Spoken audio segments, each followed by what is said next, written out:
സത്യത്തിൽ കേരളത്തിലെ ഈ വിവാദങ്ങളുടെ ഒരവസ്ഥ, വിവാദങ്ങളിലൂടെ കേരളത്തിലുണ്ടാക്കുന്ന വല്ലാത്തൊരു അവസ്ഥയുണ്ട്.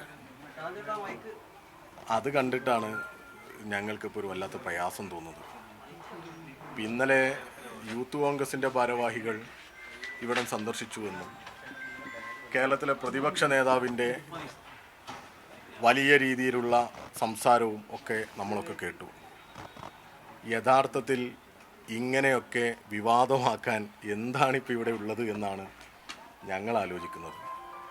ഞങ്ങളെ സംബന്ധിച്ചിടത്തോളം ഈ ദുരന്തമുണ്ടായ ഉടനെ 25 വീട് സർക്കാരുമായി സഹകരിച്ച് നിർമ്മിച്ചു കൊടുക്കും എന്ന് പറഞ്ഞവരാണ് DYFI.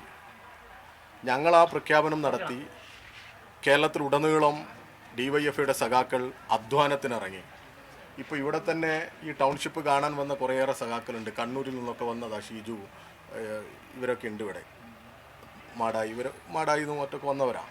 ഇവരൊക്കെ ആ സമയത്ത് ഇവിടെ രക്ഷാപ്രവർത്തനത്തിനും മറ്റുമൊക്കെ വന്നവരാണ്. ആ ദുരന്ത സമയത്ത് ഈ ഗവൺമെൻറ്റിൻ്റെയും ഉദ്യോഗസ്ഥന്മാരുടെയും വോളണ്ടിയർമാരുടെയും ഒക്കെ കൂടെ രക്ഷാപ്രവർത്തനത്തിനൊക്കെ ഇടപെട്ടവരാണ് ഇവിടെയുള്ള DYFI സഖാക്കളൊക്കെ. മറ്റു പലരും ഉണ്ട്. അന്നത്തെ ആ ഒരു സമയത്ത് മറ്റൊന്നും ചിന്തിക്കാതെ 25 വീട് നിർമ്മിച്ചു കൊടുക്കുമെന്ന് പറഞ്ഞവരാണ് ഞങ്ങൾ. അതിനുവേണ്ടിയുള്ള അധ്വാനം നടത്തും. പണപ്പിരിവല്ല, അധ്വാനമാണ് ഞങ്ങൾ പറഞ്ഞത്. ഞങ്ങൾ ബിരിയാണി ചലഞ്ചും അതുപോലെ തന്നെ കല്ല് ചുമന്നും ചക്ക പറിച്ചു ഇതൊക്കെ ഒരുപാട് ആവർത്തിച്ചു. ഞങ്ങൾ ആക്രി വിറുക്കി ഒക്കെ വീട് നിർമ്മിക്കുന്നതിന് വേണ്ടിയുള്ള പണം സമാഹരിച്ചു.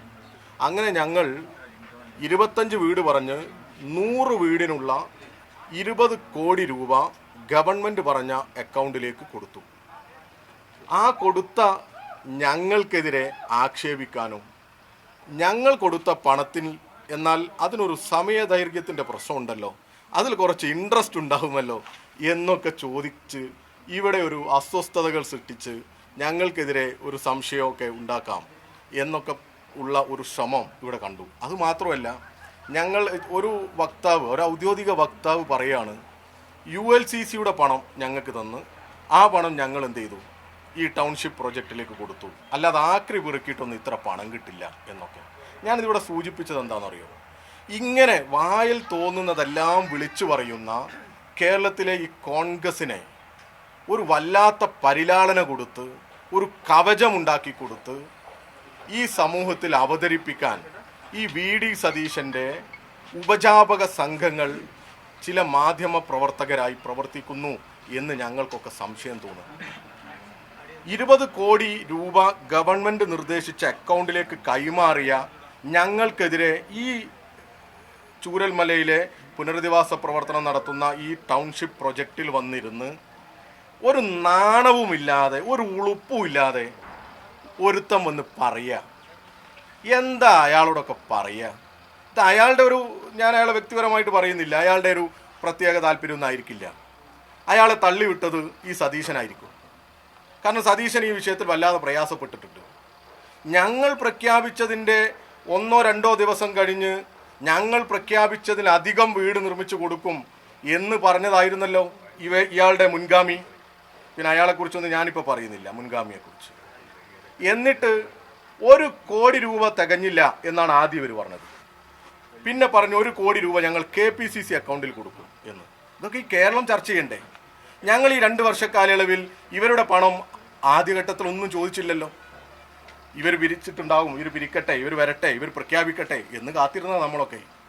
എന്നാൽ അതിൻ്റെ ഒരു കണക്കുമില്ല. പിന്നെ ഇങ്ങനെ ചോദ്യങ്ങൾ വന്നപ്പോൾ ഞങ്ങൾക്ക് ഇത്രയേ കിട്ടിയിട്ടുള്ളൂ, ഞങ്ങൾക്ക് ഇത്രയേ പിരിക്കാൻ ഞങ്ങളുടെ അക്കൗണ്ടിലേക്ക് വന്നിട്ടുള്ളൂ എന്നും പറഞ്ഞ് ഇവർ പത്രസമ്മേളനം നടത്തി. അതിൻ്റെ പുറമെ ഇവർ പറയുക ഒരു നാണവും ഇല്ലാതെ DYFI പിരിച്ച പണത്തിൻ്റെ ഇൻട്രസ്റ്റ് എന്താ അവർ ചെയ്തത്? അവരോട് എന്താ പറയണ്ടേ? ഉളുപ്പുണ്ടോ ചങ്ങായിമാരെന്നല്ലേ ചോദിക്കണ്ടേ? നാണം ഉണ്ടോ എന്ന് ചോദിക്കണ്ടേ?